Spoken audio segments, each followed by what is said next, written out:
السلام علیکم ورحمۃ اللہ وبرکاتہ۔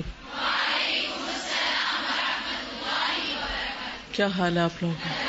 الحمد للہ نحمده ونصلی علی رسولہ الکریم، اما بعد فاعوذ باللہ من الشیطان الرجیم، بسم اللہ الرحمن الرحیم، رب اشرح لی صدری ویسر لی امری واحلل عقدۃ من لسانی یفقہوا قولی۔ اللہ سبحانہ و تعالیٰ جس پر سلام بھیجے اس کی خوش قسمتی کا کیا کہنا، پھر اس کے لیے کسی قسم کا کوئی غم، خوف اور پریشانی باقی نہیں رہتی۔ سلام علی ابراہیم، اسی لیے ہم درود شریف میں ہمیشہ آپ کا ذکر بھی کرتے ہیں، اللہم صلی علی محمد وعلی آل محمد کما صلیت علی ابراہیم۔ تو یہ جو صلیت ہے اس میں صلاۃ اور سلام آتا ہے، علی ابراہیم وعلی آل ابراہیم انک حمید مجید۔ اللہم بارک علی محمد وعلی آل محمد کما بارکت علی ابراہیم وعلی آل ابراہیم انک حمید مجید۔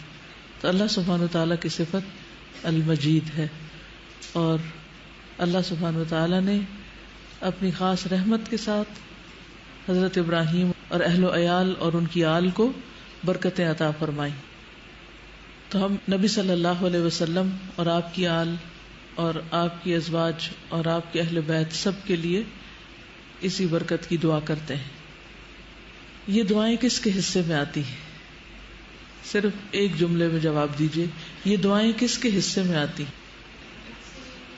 محسنین کے لیے ہوتی ہیں۔ محسن کون ہوتا ہے؟ دوسرے کو حق سے بڑھ کے دینے والا۔ ایسا انسان کب کر سکتا ہے؟ حق سے بڑھ کر دینا گویا اپنے حق کی قربانی کرنا ہے۔ تو یہ سلام اور یہ رحمتیں اور یہ برکتیں اور یہ خیر و بھلائی عام ہے اس کے لیے جو قربانی کی سطح پر جیے، جو ہر وقت صرف حقوق مانگتا نہ رہے کہ یہ میرا حق ہے اور یہ میرا حق ہے، بلکہ حق دینے والا بنے۔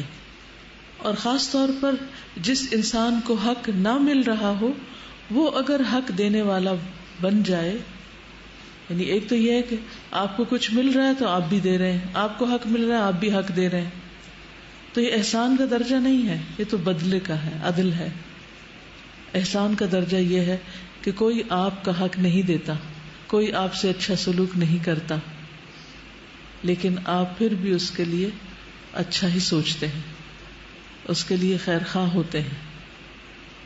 کوئی آپ کی قدر نہیں بھی کرتا، کوئی آپ کو ایکنالج نہیں بھی کرتا، کوئی آپ کو اپریشیٹ نہیں بھی کرتا، کوئی آپ کی تعریف نہیں بھی کرتا، پھر بھی آپ کام کیے چلے جاتے ہیں۔ تو یہ سب کچھ کیا ہے؟ دراصل قربانی، احسان۔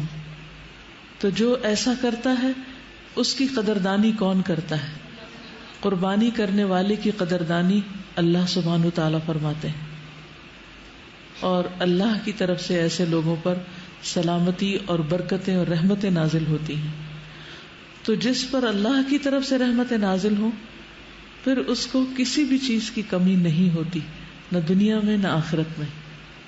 تو اس لیے ہماری ساری توجہ اس بات پر ہونی چاہیے کہ ہم کیا کر سکتے ہیں، ہم کسی کو کیا دے سکتے ہیں، ہم اللہ کے دین کے لیے کیا کر سکتے ہیں۔ اتفاق سے آج صبح کی جو میری تلاوت اس میں لن تنالوا البر حتی تنفقوا مما تحبون کی آیات تھی، اور اتفاق سے میرا بیٹا بھی ساتھ لیٹا ہوا تھا، تو میں تلاوت شروع کی تو کہتا کہ آپ مجھے ساتھ ساتھ ترجمہ بھی بتاتی جائیں۔ تو ایک تو کل کا لیکچر بیچ میں آ گیا، تھوڑا بہت اس کے پوائنٹس، اور دوسرا میں نے یہ دیکھا کہ لن تنالوا البر سے لے کر آگے کافی آیات جو ہیں ان میں امر بالمعروف اور نہی عن المنکر کا ذکر آتا ہے کہ یہی لوگ کامیاب ہونے والے ہیں، ایسے ہی لوگوں پر اللہ کی رحمتیں نازل ہونے والی ہیں۔ تو میں اس پر غور و فکر کرنے لگی، ان ساری آیات پر جو بھی میں نے پڑھ کر سنائی، کہ دین کا تقاضا ہم امت مسلمہ سے یہی ہے کہ ہم صرف اپنے لیے نہ جئیں، اوروں کے لیے بھی جئیں، اور اوروں کے لیے سب سے بہترین چیز دینے والے ہوں کہ ان کی آخرت کی بھلائی سوچنے والے ہوں۔ دینے کو تو دنیاوی ضروریات پوری کرنا بھی ایک بہت بڑا احسان ہوتا ہے. کسی کے دکھ درد مصیبت میں، کسی کی بیماری میں، کسی کی بھوک میں، کسی کی اور کسی تکلیف میں، پریشانی میں کام آنا. لیکن یہ پریشانیاں تو وقت کے ساتھ ساتھ ختم ہوتی چلی جائیں گی.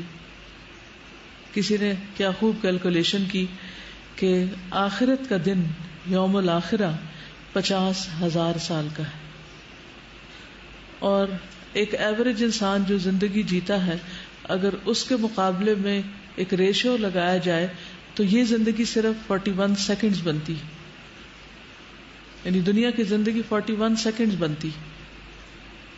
تو اس 41 سیکنڈ کے لیے انسان اپنی آخرت کو داؤ پہ لگا دے صرف حشر کے دن. اور حشر کے دن کا حساب آسان نہیں ہے، آسان نہیں ہے. آپ کو معلوم ہے کہ حضرت عبد الرحمن بن عوف کو دنیا میں جنت کی بشارت دی گئی تھی. وہ دوسرے صحابہ کے مقابلے میں مالدار صحابی تھے، یہ بھی معلوم ہے نا سب کو. وہ کہتے ہیں میں مٹی میں بھی ہاتھ ڈالتا ہوں تو وہ سونا بن جاتی. اور ان کا رزق حلال تھا، اور ایسا نہیں تھا کہ وہ اس رزق کو صرف اپنی عیاشیوں پر خرچ کریں، ہرگز بھی نہیں. وہ دوسروں پر خرچ کرنے والے تھے. نبی صلی اللہ علیہ وسلم کی وفات کے بعد آپ کے اہل و عیال کا خیال رکھتے تھے، آپ کی ازواج مطہرات کا خیال رکھتے تھے. اور بھی جنگ تبوک کا موقع ہے تو سب سے زیادہ حضرت عثمان کے علاوہ حضرت عبد الرحمن بن عوف کی کنٹریبیوشن تھی. ہر موقع پر اسلام کی مدد کی. لیکن آپ کو معلوم ہے کہ آپ کے بارے میں نبی صلی اللہ علیہ وسلم نے کیا بتایا کہ وہ گھٹنوں کے بل جنت میں جائیں گے، جبکہ دیگر صحابہ جو فقراء تھے، مہاجرین تھے، جن کے پاس دنیا نہیں تھی، وہ 500 سال پہلے جنت میں پہنچ جائیں گے اور تیزی سے پہنچ جائیں گے. اس مال کا حساب دینا بھی بہت مشکل کام ہے. ہم میں سے ہر شخص یہ چاہتا ہے کہ دنیا میں اس کے پاس بہت بڑے بڑے خزانے ہوں اور بہت سی چیزوں کا مالک ہو، لیکن اس کے ساتھ ہی ہم بھول جاتے ہیں کہ اس کا حساب بھی ہوگا. لَتُسْأَلُنَّ يَوْمَئِذٍ عَنِ النَّعِيمِ، قیامت کے دن ان نعمتوں کے بارے میں سوال ہوگا. تو اگر آج کسی کو مالی پریشانی ہے یا مالی تنگی ہے یا دنیا میں کسی بھی اعتبار سے اسے کوئی قربانی کرنی پڑ رہی ہے، کسی غربت اور فقر اور قرضے تلے کوئی دبا ہوا ہے، تو وہ ہرگز پریشان نہ ہو. یہ دنیا کی زندگی جو چند سیکنڈ کی ہے آخرت کے مقابلے میں، یہ بہت جلد گزر جانے والی، اور وہ دن بہت طویل ہے اور اس کا حساب بھی بہت سخت ہے. تو اسی لیے یہ دعا بھی خاص دعاؤں میں شامل ہونی چاہیے کہ اللہم حاسبنا حسابا یسیرا، اور اللہ ہمیں بغیر حساب کے جنت میں داخل کر دے، کیونکہ جس کا حساب ہوا وہ مارا گیا. تو اس لیے بعض اوقات ہم کسی نہ کسی طرح اللہ تعالیٰ سے ناراض رہتے ہیں یا شکوہ کرتے رہتے ہیں یا اپنی کسی کمی کی وجہ سے پریشان رہتے ہیں اور اللہ کے دین کی خدمت اس طرح نہیں کرتے جیسے کرنے کا حق ہے. تو یاد رکھیے کہ دین سیکھنا اور سکھانا جو ہے یہ محض انفارمیشن کلیکٹ کرنا نہیں ہے. علم اور معلومات میں فرق ہوتا ہے. علم کے 3 حصے ہوتے ہیں. علم میں سب سے پہلا درجہ معلومات جمع کرنا ہے. جیسے آپ لوگ معلومات جمع کر رہے ہیں، کبھی قربانی پہ لیکچر ہے اور کبھی ذی الحج کے عشرہ پر لیکچر ہے اور کبھی کسی اور موضوع پر ہے. یہ ہے انفارمیشن جو آپ کو پاس آن کر دی جاتی ہے کہ یہ لے لیں، یہ کچھ کرنا ہے. اس کے بعد اگلا درجہ یہ ہوتا ہے کہ میرے لیے بھی اور آپ کے لیے بھی کہ اس علم کا امپیکٹ میری ذات پر کیا ہوا، آپ سب کی ذات پر کیا ہوا. کیا یہ جان لینے کے بعد کہ یہ پہلے 10 دن ذی الحج کے بہت قیمتی ہیں، ہماری نیکی کے کاموں میں کوئی تیزی آئی؟ ہم عام دنوں کے مقابلے میں کوئی ایسا عمل کرنے لگے کہ جو ہم عام دنوں میں نہیں کرتے تھے، کیونکہ ان دنوں کا عمل اللہ تعالیٰ کو بہت زیادہ محبوب ہے. اور کرنے کے کاموں میں جو کام بتائے گئے، کیا ان میں سے کچھ ہم نے اپنے عمل میں شامل کیے؟ اگر اس کا کوئی امپیکٹ ہم پر نہیں ہوا تو گویا ہم نے صرف معلومات حاصل کی، ہم نے علم حاصل نہیں کیا. اور وہ جو جزا ہے اور وہ جو ثواب اور وہ جو درجات کی بلندی ہے علم حاصل کرنے کے ساتھ جس کا تعلق ہے، وہ علم کے ساتھ ہے، معلومات کے ساتھ نہیں ہے کہ آپ نے بہت سی معلومات اکٹھی کر لی. دیکھا یہ جائے گا کہ آپ نے ان پر عمل کتنا کیا ہے. کیا عام دنوں کے مقابلے میں ان دنوں میں آپ کی تسبیحات زیادہ ہوئیں؟ کیا مزید تسبیحات آپ کے ذکر میں شامل ہوئیں؟ کیا ان چیزوں کی پابندی آپ نے شروع کی جن کا ہمیں معلوم ہوا کہ کرنی چاہیے ان دنوں کے اس اعتبار سے اور نسبت سے؟ خصوصاً جو نبی صلی اللہ علیہ وسلم کا فرمان ہے کہ ان دنوں میں کثرت کے ساتھ تحلیل اور تکبیر اور تحمید کہو، یعنی اللہ سبحانہ تعالیٰ کی تعریف کرو اور تکبیر کہو. کیا ہم نے ان دنوں میں واقعی اس خاص ذکر کو اپنایا؟ اگر اپنایا، یعنی آپ میں دو طرح کے لوگ ہوں گے، ایک وہ جنہوں نے ان چیزوں کو سیریسلی لیا، کیونکہ دین ایک سیریس چیز ہے، وما ہوا بالہزل، یہ کھیل کود کی چیز نہیں ہے کہ ہم روز معلومات میں اضافہ کرتے چلے جائیں. تو اگر ان چیزوں کو ہم اپنے عمل میں لے آئے تو الحمدللہ، اللہ کا شکر ہے، اللہ نے ہمیں علم عطا کیا، علم کی بلیسنگ دی. اور علم کا تیسرا درجہ ہے کہ اپنی معلومات اور اپنے عمل سے دوسرے لوگوں پر امپیکٹ ڈالنا، دوسرے لوگوں کو انفلوئنس کرنا.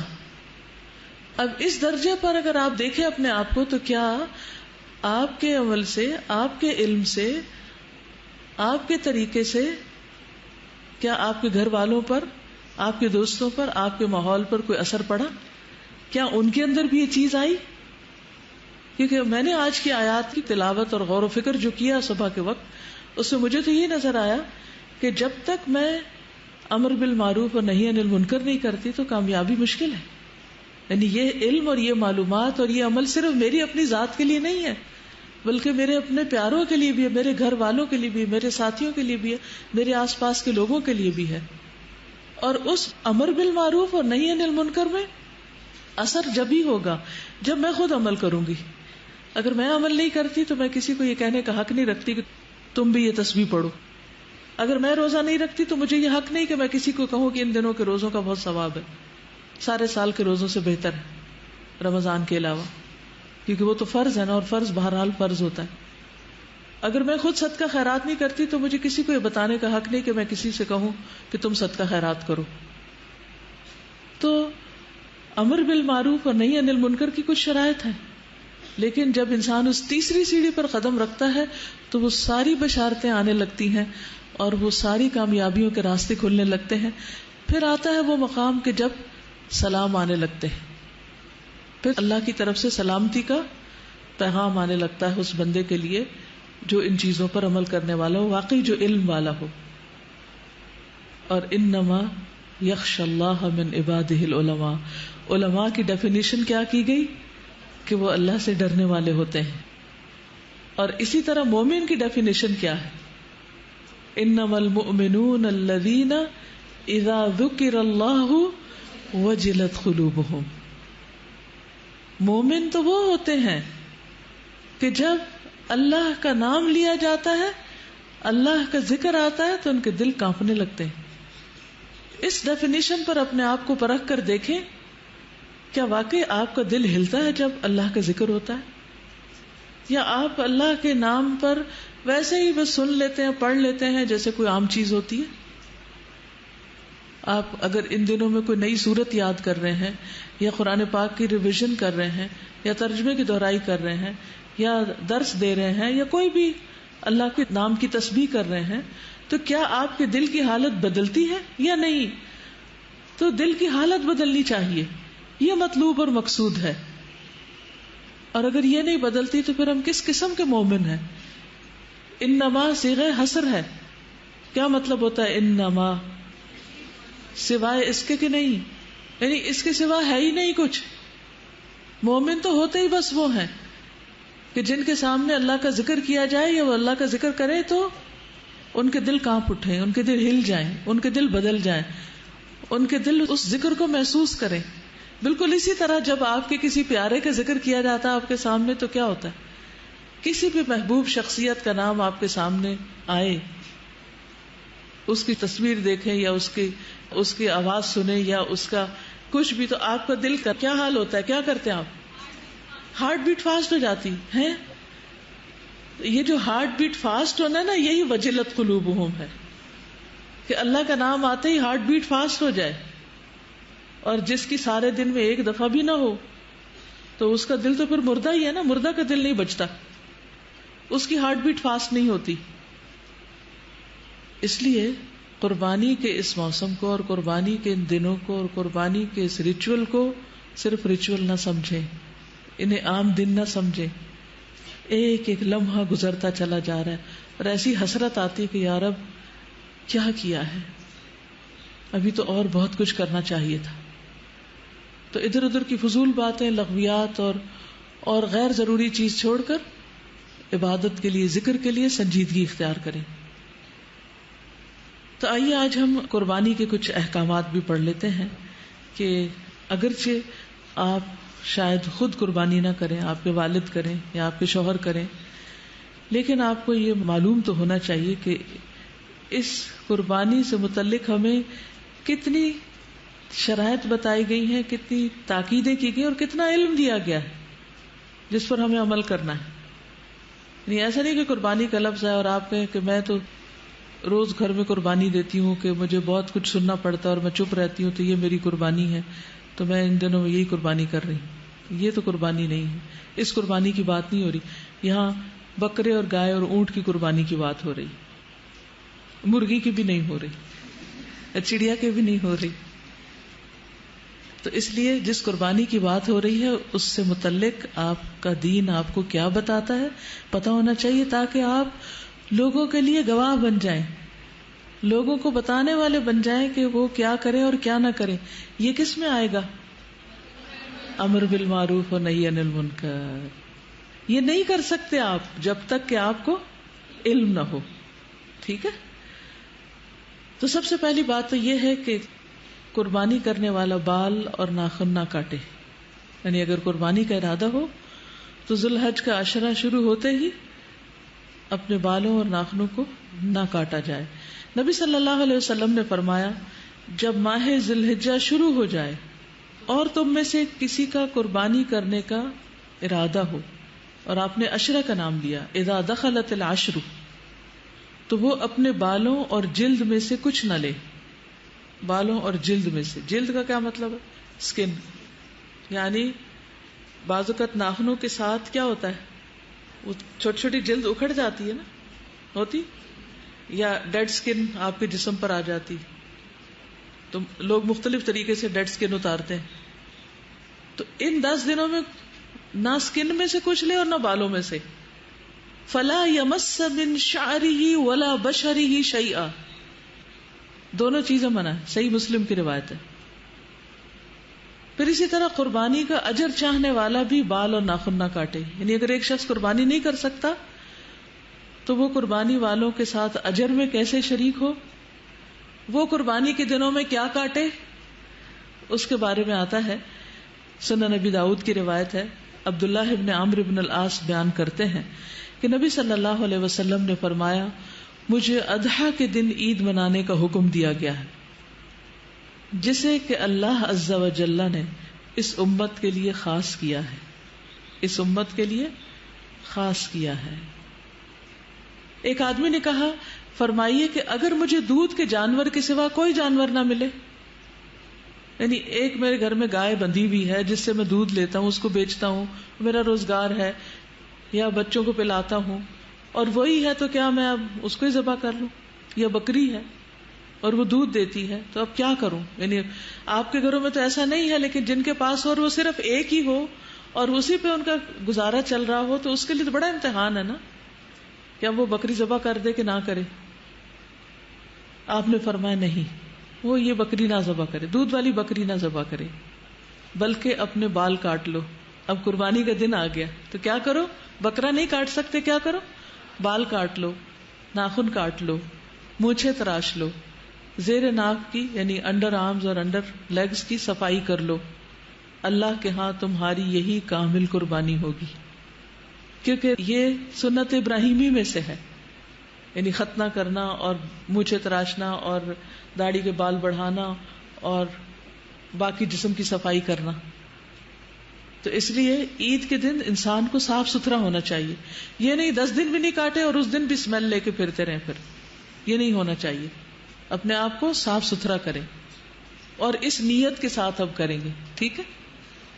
یعنی اگر ذرا سی بھی سستی آنے لگے تو اس سستی کو دور کر لیں گے کہ مجھے قربانی والوں کے ساتھ شامل ہونا ہے. ان کا سوال یہ تھا کہ کیا ہم اپنے بال وغیرہ اور ناخن وغیرہ عید پڑھنے کے بعد کاٹیں یا اس سے پہلے؟ تو چونکہ قربانی کا حکم نماز پڑھنے کے بعد ہے، اس لیے یہ بال وغیرہ اور ناخن وغیرہ بھی اس کے بعد ہی آپ کاٹیں۔ نبی صلی اللہ علیہ وسلم نے فرمایا، مجھے عید الاضحیٰ کے دن قربانی کا حکم دیا گیا ہے، اور اللہ نے اس دن کو اس امت کے لیے عید کا دن قرار دیا ہے۔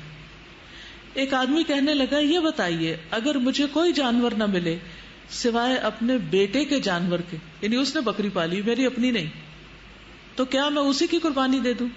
کیونکہ بیٹے کا مال باپ کا مال ہوتا ہے۔ ایک حدیث میں آتا ہے، انت و مالک لابیک، تم اور تمہارا مال اپنے باپ کے ہو، یعنی باپ بیٹے کے مال میں سے اگر کچھ لیتا ہے تو چور شمار نہیں ہوگا۔ نبی صلی اللہ علیہ وسلم نے فرمایا کہ نہیں، بلکہ تم اپنے ناخن تراشو، بال کاٹو، مونچھیں برابر کرو، زیر ناف بال صاف کرو، اللہ کے ہاں یہی کام تمہاری طرف سے مکمل قربانی تصور ہوں گے، یہ سب کام تمہارے لیے مکمل قربانی تصور ہوں گے۔ ٹھیک ہے، یہ تو ہو گیا ایک کرنے کا کام۔ لسٹ بنا رہے ہیں آپ؟ اوکے، تاکہ بھول نہ جائیں، اور دوسروں کو بھی بتانا ہے، دوسروں کو بھی اس میں شریک کرنا ہے۔ قربانی کے دن روزہ رکھنے کی ممانعت ہے، اگرچہ نظر مانی ہوئی ہو۔ مثلا اگر کسی نے یہ نظر مانی ہو کہ میں ہر مہینے کی 10 تاریخ کو روزہ رکھوں گی، اور 10 تاریخ کو تو عید آ گئی، تو ابھی روزہ نہیں رکھ سکتے چاہے نظر مانی ہو، تو عید کے دن روزہ نہیں۔ عبداللہ ابن عمر رضی اللہ تعالی عنہما سے روایت ہے، ان سے ایک ایسے شخص کے بارے میں پوچھا گیا جس نے نظر مانی ہو کہ کچھ مخصوص دنوں میں روزے رکھے گا، پھر اتفاق سے انہی دنوں میں بقرہ عید یا عید کے دن پڑ گئے۔ عبداللہ ابن عمر نے کہا کہ تمہارے لیے رسول اللہ صلی اللہ علیہ وسلم کی زندگی بہترین نمونہ ہے، آپ بقرہ عید کے دن اور عید کے دن روزہ نہیں رکھتے تھے، اور نہ ان دنوں میں روزے کو جائز سمجھتے تھے۔ ٹھیک ہے، ان دنوں میں روزہ کوئی رکھے بھی تو اس کا روزہ نہیں ہوتا، یہ کھانے پینے کے دن ہے۔ اصل میں دین کیا ہے؟ اطاعت کا نام ہے۔ جب کہا جائے کھانا پینا چھوڑ دو تو چھوڑ دے، اور جب کہا جائے کھانا پینا بند نہیں کرو تو اس وقت بند نہیں کرے، روزہ نہیں رکھے۔ ابو عبید بن اظہر کے غلام نے بیان کیا کہ میں عید کے دن عمر بن خطاب کے ساتھ حاضر تھا، انہوں نے بیان کیا کہ ان دنوں میں رسول اللہ صلی اللہ علیہ وسلم نے روزہ رکھنے سے منع فرمایا تھا۔ ایک تو روزہ افطار کرنے کا دن ہے، اور دوسرا وہ دن جس میں تم اپنی قربانی کا گوشت کھاتے ہو۔ دونوں عیدوں میں فرق یہ ہے کہ عید الاضحیٰ کے دن نماز کے بعد کچھ کھاتے ہیں، اس سے پہلے نہیں، اور عید الفطر کے دن نماز سے پہلے کھا کر جاتے ہیں۔ پھر آ جاتا ہے قربانی کا جانور۔ فضیلت کے اعتبار سے جانوروں کے درجے، افضل قربانی کے بارے میں مختلف آراء ہے کہ سب سے افضل قربانی کون سی۔ جمہور کے نزدیک، یعنی میجورٹی کے نزدیک، سب سے افضل اونٹ، پھر گائے، پھر مینڈھا، پھر بکری، کیونکہ جس جانور میں سب سے زیادہ فقراء اور مساکین کا فائدہ ہے یقیناً وہی زیادہ بہتر اور افضل ہے۔ اور اس حدیث سے بھی یہی پتہ چلتا ہے کہ اونٹ کی قربانی سب سے افضل قربانی ہے۔ رسول اللہ صلی اللہ علیہ وسلم نے فرمایا، جب جمعے کا دن ہوتا ہے تو مسجد کے دروازوں میں سے ہر دروازے پر فرشتے ہوتے ہیں جو آنے والوں کی ترتیب کے مطابق نام لکھتے ہیں، اور جب امام ممبر پر بیٹھ جاتا ہے تو ناموں والے صحیفے لپیٹ دیے جاتے ہیں، رجسٹر بند کر دیے جاتے ہیں، اور فرشتے بھی آ کر خطبہ سننے لگتے ہیں۔ اور گرمی میں پہلے آنے والے کی مثال اس انسان جیسی ہے جو اونٹ قربان کرتا ہے، یعنی سب سے پہلے جو آتا ہے گرمی کے موسم میں، اور کافی دیر اس کو خطبے کا انتظار کرنا پڑتا ہے مسجد میں، تو اس کا اجر اونٹ قربان کرنے والے کی طرح ہے۔ پھر جو آتا ہے اس کا اجر گائے قربان کرنے والے کی طرح، پھر مینڈھا قربان کرنے والے کی طرح، اور پھر جو آیا وہ تقرب کے لیے مرغی پیش کرتا ہے، پھر جو آیا گویا وہ تقرب کے لیے انڈا پیش کرتا ہے۔ تو یہ ترتیب بتا دی گئی کہ سب سے زیادہ پھر اجر کس کا ہے؟ اونٹ کا۔ انشاءاللہ اس سال بھی الہدا میں اونٹ کی قربانی ہوگی، اور ایک حصہ 14,500 کا ہے، اور عید کے دوسرے دن ہوگی یہ قربانی، یعنی سب کے سامنے اونٹ ذبح کیا جائے گا، جیسے پچھلے سالوں میں کچھ لوگوں نے دیکھا بھی ہوگا کہ یہاں الہدا کے فرنٹ ایریا پر سب فیملیز جمع ہوتی ہیں، مرد ایک طرف ہوتے ہیں، عورتیں ایک طرف ہوتی ہیں، بچے ایک طرف ہوتے ہیں، اور پھر اونٹوں کو نہر کیا جاتا ہے، اور وہ سین بھی دیکھنے والا ہوتا ہے. مثلا اگر ہم گھر میں نہیں قربانی کر سکتے، نہ گائے کی، نہ بکرے کی، نہ کسی اور کی، تو جہاں ہو رہی ہو وہاں ہی جا کر شریک ہو جائے. اور اس کے بعد یہ ہے کہ سب مل کے یہاں پر کھانا وانا کھاتے ہیں. تو ہو سکے تو آپ اپنی فیملی کے ساتھ چکر لگا سکتے ہیں، کیونکہ رشتے داروں کو بھی ملتے جلتے رہتے ہیں، لیکن دین کے دوستوں کو عید کے دن یا خوشیوں کے دن ہم عام طور پر بھول جاتے ہیں. تو اگر گھر والے موافقت کریں، لڑ جگڑ کے نہیں، لیکن اگر گھر والے موافقت کریں اور ساتھ آنے پہ تیار ہوں، تو ان کو یہ سنتیں بھی تازہ ہوتی نظر آئیں گی. کیونکہ عموماً ہمارے یہاں پاکستان میں اونٹ کی قربانی کا رواج نہیں ہے. قربانی کے جانور کی صفات، کیسا جانور ڈھونڈا جائے؟ سب سے پہلے تو یہ ہے کہ خریدار سمجھدار ہو، سمجھدار خریدار کا انتخاب کیا جائے. ایسے کسی کو بھی پیسے پکڑا کے سبزی لینے نہ بھیج دیں. عام دنوں میں بھی ہم کس کو بھیجتے ہیں کچھ خریدنے کے لیے؟ جس کو کوئی عقل سمجھ ہو. عروہ بن جعد البارقی رضی اللہ عنہ سے روایت ہے کہ نبی صلی اللہ علیہ وسلم نے انہیں 1 دینار دیا کہ اس سے قربانی کا جانور یا بکری خرید لائے. انہوں نے 2 بکریاں خرید لی، پھر ایک کو 1 دینار میں بیچ دیا. پھر وہ نبی صلی اللہ علیہ وسلم کے پاس 1 بکری بھی لے آئے اور دینار بھی لے آئے. یعنی آپ نے کیا کیا؟ 1 دینار دیا، انہوں نے جا کے 2 بکریاں خریدی اور 1 بکری 1 دینار میں بیچ کر دینار بھی واپس لے، بکری بھی لے آئے. اتنا سمجھدار ہونا چاہیے خریدار. تو آپ نے ان کو تجارت میں برکت کی دعا دی. چنانچہ ان کا حال ایسا ہو گیا کہ وہ مٹی بھی خریدتے تو اس میں نفع ہوتا. نہیں، آپ نے خوش ہو کر دعا دی ان کو کہ اللہ تمہارے رزق میں، تمہارے مال میں برکت دے. پھر اسی طرح اس کا رنگ کیسا ہو؟ اس کا رنگ تو کوئی بھی ہو سکتا ہے، لیکن رسول اللہ صلی اللہ علیہ وسلم ایسا مینڈھا قربان کیا کرتے تھے جو سینگوں والا، نر یعنی میل، اور جو سیاہی میں دیکھتا، سیاہی میں کھاتا، سیاہی میں چلتا. سیاہی میں دیکھتا یعنی اس کی آنکھوں کے آس پاس کا حصہ کالا، سیاہی میں کھاتا یعنی اس کے منہ کا اگلا حصہ کالا، اور سیاہی میں چلتا یعنی اس کی پنڈلیاں کالی. تو ایسا بکرا یعنی قریب ترین مشابہت ہے. اگر ایسا مل جائے تو بہت اچھا ہے. دیکھیے جیسے یہ ہے حضرت عبداللہ بن عمر والا طریقہ، فرض نہیں، کوئی واجب نہیں، کچھ ایسی سنت موقدہ نہیں کہ آپ کو ضرور ایسا بکرا ڈھونڈ کے لانا ہے. لیکن ایک سنت ہے جو حضرت عبداللہ بن عمر کی ہوتی تھی. وہ کیا کرتے تھے؟ وہ اتباع کرتے تھے. ہر چیز میں، چھوٹی چھوٹی چیزوں میں، راستوں میں، سڑک پہ چلتے ہوئے، اٹھنے میں، بیٹھنے میں، ہر چیز میں نبی صلی اللہ علیہ وسلم کو فالو کرتے تھے. اور ایک ایکسپشنل صورت تھی ان کی. تو وہ ہوتے تو ایسا ہی خریدتے، ڈھونڈ کے لاتے ایسے. لیکن اگر ایسا نہ ملے تو پھر جو بھی ہو.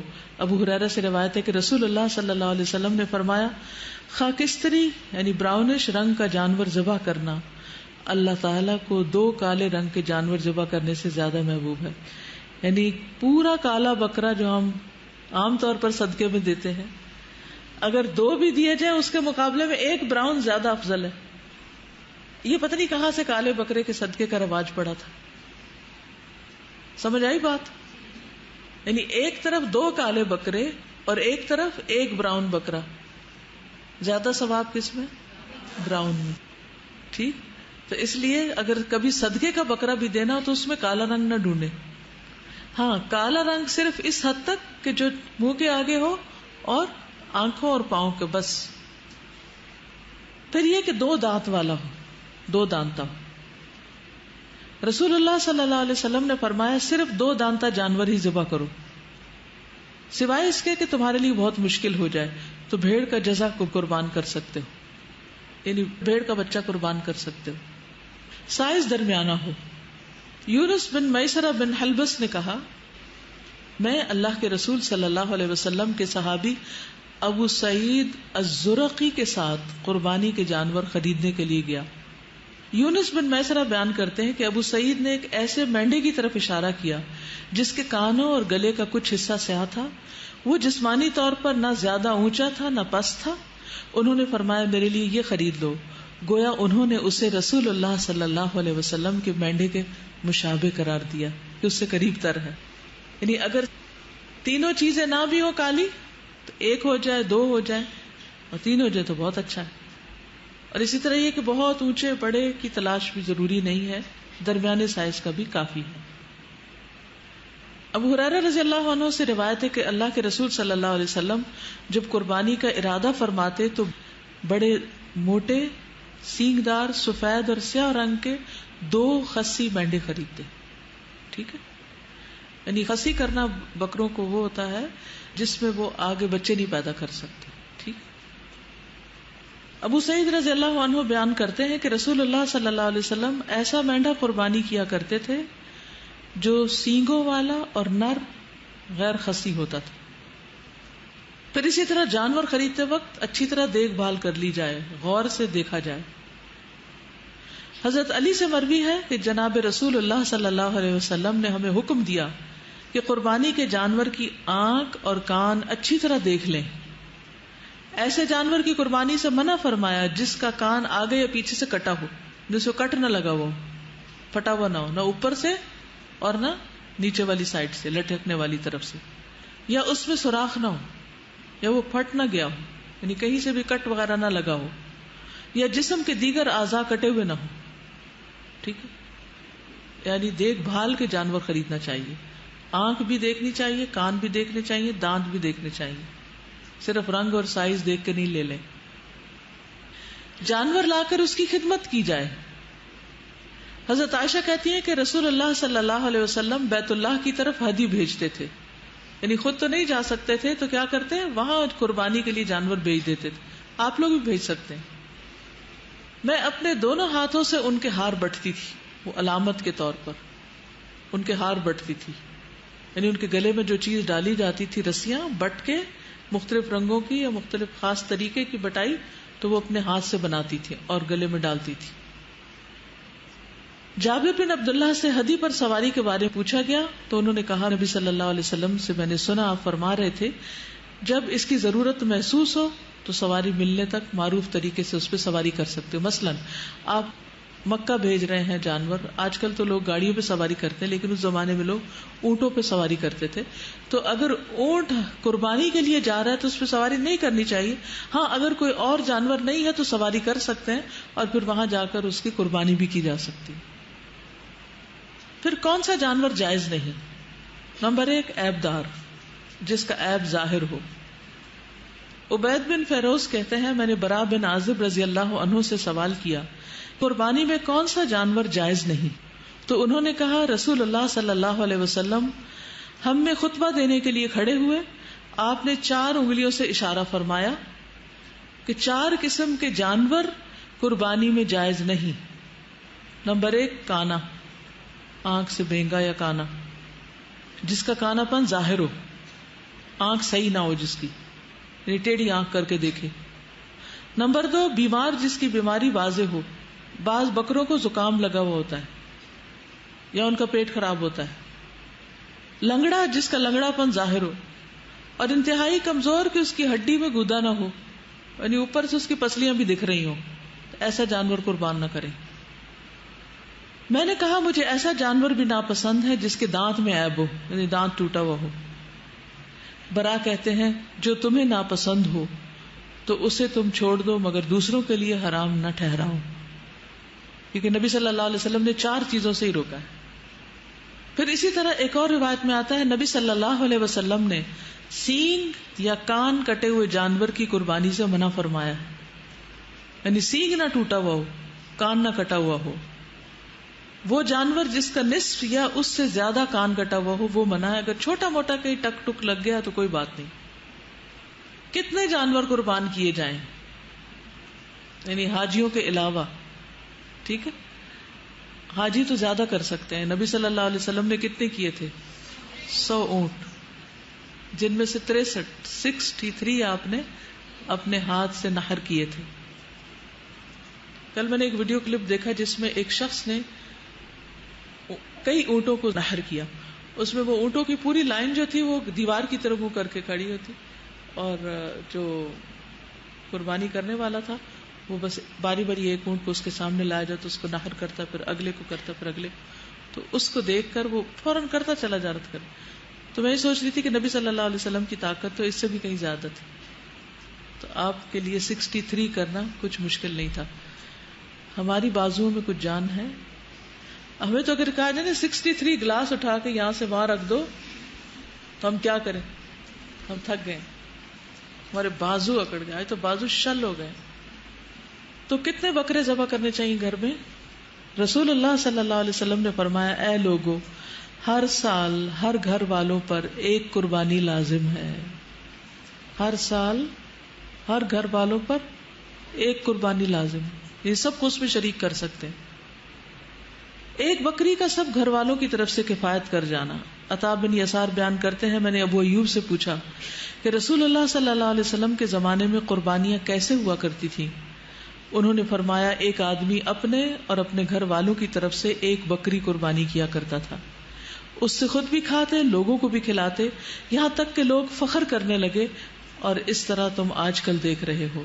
اور آج کل بھی لوگ قربانی کے جانوروں پر فخر کرتے ہیں، ہم اتنے کر رہے ہیں، اور پھر ان کو لا کے مینڈوں اور دمبوں کے اوپر عید مبارک لکھتے ہیں، اور ان کو مہندی لگاتے ہیں، اور ان کو پھولوں کے ہار پہناتے ہیں، ان کی تصویر اتار کے فیس بک پہ ڈالتے ہیں.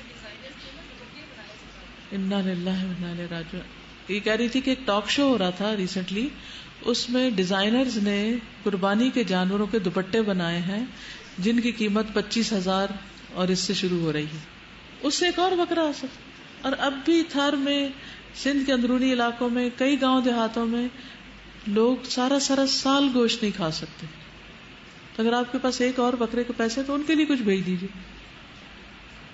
وہ کہہ رہی ہے کہ کچھ لوگ ان کو چاندی کا زیور بھی پہناتے ہیں، تو پھر بعد میں کیا کرتے ہیں؟ اگلے سال کے لیے رکھ لیتے ہیں، یا پھر وہ بھی ساتھ دے دیتے، شو آف کرنے کے لیے کہ وہ بچتا بھی ہوگا ساتھ، سامری کے بچڑے کی طرح. ان کا بس چلے تو سونے کا بچڑا بنا دیں. بنی اسرائیل سے کہیں پیچھے رہیں گے. صحابہ کی سنت بھی یہی تھی. عبداللہ ابن ہشام، جنہوں نے صحابہ کا زمانہ پایا، یعنی تابعی تھے، وہ اپنے تمام گھر والوں کی طرف سے ایک ہی بکری قربانی کیا کرتے تھے. ابو بکر اور عمر رضی اللہ تعالیٰ عنہ کے بارے میں مروی ہے کہ وہ دونوں اپنے گھر والوں کی طرف سے قربانی نہیں کرتے تھے، اس ڈر سے کہ کہیں اسے واجب نہ سمجھ لیا جائے. یعنی ایک میں ہی سب کو شریک کرتے تھے، الگ الگ نہیں کہ یہ امی کی، ابا کی، یہ فلاں کی، فلاں کی. ایسا نہیں کرتے تھے کہ کہیں ایسا نہ ہو کہ ان کے طرز عمل کو دیکھ کر اور لوگ بھی یہ شروع کر دیں. یعنی اتنا سمپل بنایا گیا ہے اس کو تاکہ لوگوں کے لیے مشکل نہ ہو. ایک ہے کہ اتنا تو کرو، اور ایک ہے صحابہ کا عمل کہ اگر ہم نے اسے ذرا زیادہ کیا تو لوگوں کے لیے زندگی مشکل ہو جائے گی، کیونکہ وہ اس بات کو ناپسند کرتے تھے کہ کہیں لوگ ان کے پیچھے نہ چل پڑیں اس ایک نئے کام میں. ابو مسعود انصاری، یہ صحابی ہیں، کہتے ہیں کہ میں خوشحال ہونے کے باوجود اس ڈر سے قربانی چھوڑ دیتا ہوں کہ کہیں میرے پڑوسی یہ نہ سمجھ لیں کہ یہ مجھ پر واجب ہے. تو اب ہماری تو کوئی پیروی کرنے والا نہیں ہے، اس لیے. ابو سریحہ نے فرمایا، میرے گھر والوں نے مجھے غلط کام پر مجبور کر دیا جبکہ مجھے سنت طریقہ معلوم ہے. ایک گھر والے ایک بکری یا 2 بکریاں ذبح کیا کرتے تھے. اب تو اگر ہم ایک بکری کی قربانی دیں تو ہمارے ہمسائے ہمیں بخیل کہتے ہیں کہ یہ بہت کنجوس ہے. یعنی ان کے زمانے میں یہ چیز مشہور ہو گئی تھی، جو ایک کرتا ہے اس نے تو کچھ کیا ہی نہیں. پھر ہے کسی اور کی طرف سے قربانی کرنا. کسی اور کی طرف سے قربانی کرنا، جی ہاں، کیا کی جا سکتی؟ جی ہاں. حضرت عائشہ کا بیان ہے کہ ہمارے پاس قربانی کے دن گوشت لایا گیا تو میں نے پوچھا کہ یہ کیا ہے. حضرت عائشہ کہتی ہیں کہ قربانی کا گوشت آیا، میں نے پوچھا یہ کیا ہے، تو لانے والے نے کہا کہ رسول اللہ صلی اللہ علیہ وسلم نے اپنی بیویوں کی طرف سے قربانی کی ہے. یعنی قربانیاں باہر کھلی جگہ پر ہوتی تھی نا، تو گوشت بنا کے آپ نے گھر بھیجا تو سب ازواج کو تقسیم ہوا. تو اس سے کیا پتہ چلتا ہے کہ شوہر بیوی کی طرف سے قربانی کر سکتا ہے، اور اگر بیوی کی طرف سے کر سکتا ہے تو کیا ماں باپ کی طرف سے کر سکتا ہے. اور پھر کیا میت کو بھی قربانی میں شریک کر سکتا ہے؟ میت کو بھی شریک کر سکتا ہے. یعنی اگر انسان یہ نیت کر لے کہ یہ قربانی میری طرف سے، میرے والدین کی طرف سے جو زندہ ہیں یا جو فوت ہو چکے ہیں ان سب کی طرف سے، میرے بچوں کی طرف سے ہے، تو ایسا کیا جا سکتا ہے، چاہے ایک بکری کیوں نہ ہو. سب کو ثواب میں شریک کر لیا جائے. جی ابو ہریرہ رضی اللہ عنہ سے روایت ہے کہ اللہ کے رسول صلی اللہ علیہ وسلم جب قربانی کا ارادہ فرماتے تو 2 بڑے موٹے سینگ دار سفید اور سیاہ رنگ کے خصی مینڈے خریدتے. ان میں سے ایک اپنی امت کے ان افراد کی طرف سے ذبح کرتے جو اللہ کے ایک ہونے اور رسول اللہ صلی اللہ علیہ وسلم کے احکامات پہنچانے کی گواہی دیں، یعنی جو شہادتین پڑھیں. اور دوسرا اپنی طرف سے اور اپنی آل کی طرف سے ذبح کرتے تھے، یعنی اپنے گھر والوں کی طرف سے، ایک اتباع کی طرف سے اور ایک آل کی طرف سے.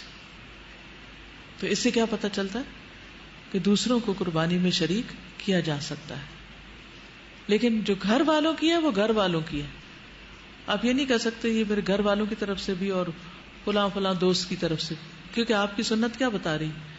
ایک بکرا آپ کیا کرتے؟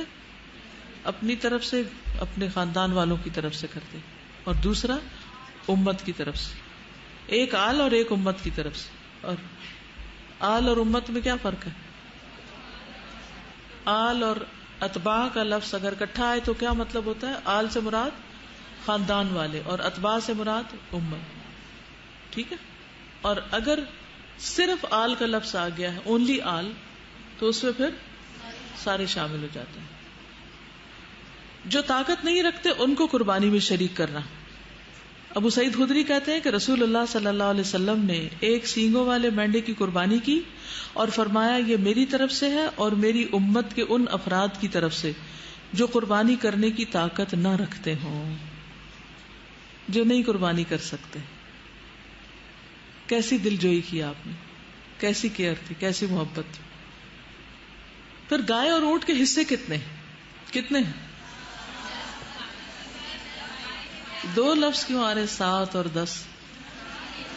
اچھا اس کا فرق بتا دیتی ہوں کہ اونٹ کے حصے 7 کب ہیں اور 10 کب ہیں. ٹھیک ہے. ابن عباس کہتے ہیں کہ ہم لوگ ایک سفر میں رسول اللہ صلی اللہ علیہ وسلم کے ہمراہ تھے. عید الاضحیٰ آ گئی، چنانچہ ہم نے 10 آدمیوں کی طرف سے ایک اونٹ اور 7 آدمیوں کی طرف سے ایک گائے مشترکہ طور پر ذبح کی. حج اور عمرے میں اونٹ کی قربانی کے 7 حصے ہیں، اس کے علاوہ 10 کیے جا سکتے ہیں. ٹھیک، یعنی حج اور عمرے کے وقت اگر آپ قربانی کریں تو پھر اونٹ اور گائے دونوں کے 7 حصے ہوں گے. ادروائز سفر میں ہو یا گھر پر ہو تو اونٹ کے 10 حصے بھی کیے جا سکتے ہیں، کیونکہ اونٹ مہنگا ہوتا ہے نا.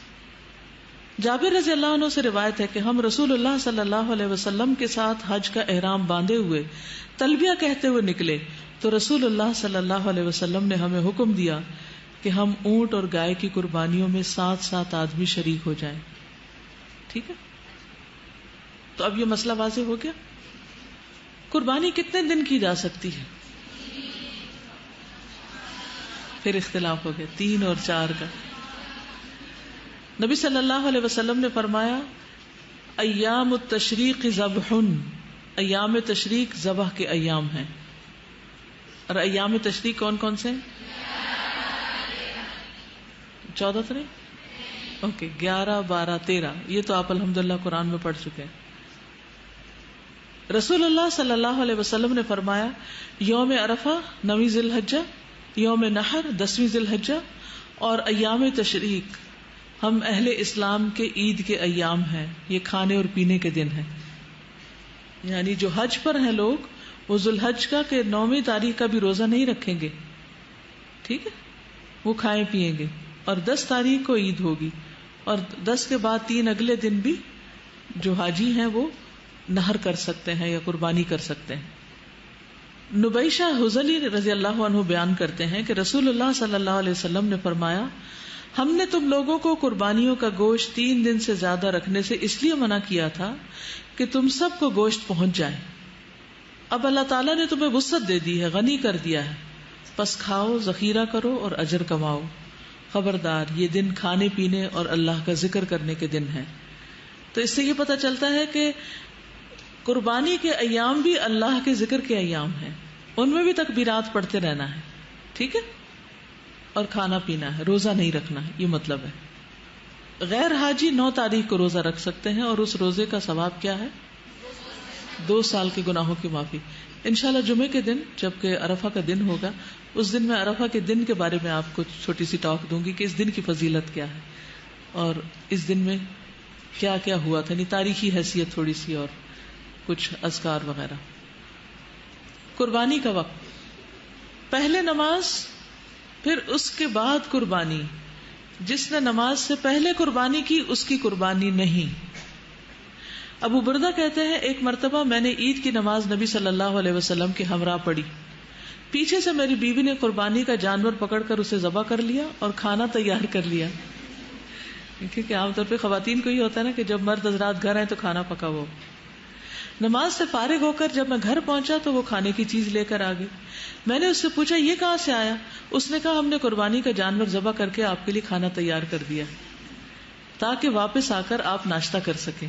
میں نے اس سے کہا کہ مجھے خطرہ ہے کہ اس طرح کرنا صحیح نہ ہوگا. چنانچہ میں نبی صلی اللہ علیہ وسلم کی خدمت میں حاضر ہوا اور سارا واقعہ بتایا. آپ نے فرمایا قربانی نہیں ہوئی. جو شخص ہماری نماز سے فارغ ہونے سے قبل ہی جانور ذبح کر لے اس کی قربانی نہیں. ٹھیک ہے، اس کی قربانی نہیں. تو یہ شاید ان سے اللہ تعالیٰ نے اس لیے کروا لیا تھا کہ سب کو اچھی طرح پتہ چل جائے کہ مرد حضرات کے نماز پڑھ کے واپس آنے تک جانور قربان نہیں کرنا. یعنی اس رخصت سے ناجائز فائدہ نہیں اٹھانا کہ آپ قربان کر سکتی ہیں. یعنی اس سے ایک بات تو یہ پتہ چلتی ہے نا کہ خواتین بھی قربانی کر سکتی. کبھی کر کے تو دیکھیں، آپ کی ہارٹ بیٹ بہت تیز ہو جائے گی، وہ جو نہیں ہو رہی نا کئی دنوں سے. قال النبی صلی اللہ علیہ وسلم من ذبح قبل الصلاة فلیعد. نبی صلی اللہ علیہ وسلم نے فرمایا جس نے نماز سے پہلے قربانی کر لی وہ دوبارہ قربانی کرے. عام گوشت اور قربانی کے گوشت کا فرق. نبی صلی اللہ علیہ وسلم نے فرمایا جس نے نماز سے پہلے قربانی کی تو اس کا ذبیحہ گوشت ہے، عام گوشت ہے جو کسی بھی دن آپ کرتے ہیں، جسے وہ گھر والوں کے لیے لایا ہے. قربانی سے اس کا کوئی بھی تعلق نہیں. ٹھیک ہے. السلام علیکم. استاد ایک کوشچن پوچھنا تھا کہ قربانی کرنی ہے تو پھر قربانی کرنے کے بعد چیزیں کاٹیں گے، مطلب نیز اور بال جو کاٹیں وہ پھر قربانی کریں؟ بہتر یہی ہے، ورنہ عید کے بعد کر سکتے ہیں، نماز کے بعد. نماز کے بعد کر سکتے ہیں. بھینس کی قربانی اس کا ذکر نہیں آیا. جی نہیں، یعنی کہ الگ الگ حصے ہو سکتے ہیں اس میں. ایک گائے کے اندر 7 حصے ہیں، مثلا ہر ایک اپنا اپنا کما رہا ہے تو اس طرح بھی کیا جا سکتا. لیکن اگر جیسے بچے چھوٹے ہیں تو ایک قربانی سب کی طرف سے، سب کا اجر اس میں ہوگا. جیسے ایک چھوٹا فیملی یونٹ ہوتا ہے، یعنی ایک سب کی طرف سے ہو جائے گی. اوکے. سبحانک اللہم و بحمدک اشہد ان لا الہ الا انت استغفرک و اتوب الیک. السلام علیکم و رحمۃ اللہ وبرکاتہ.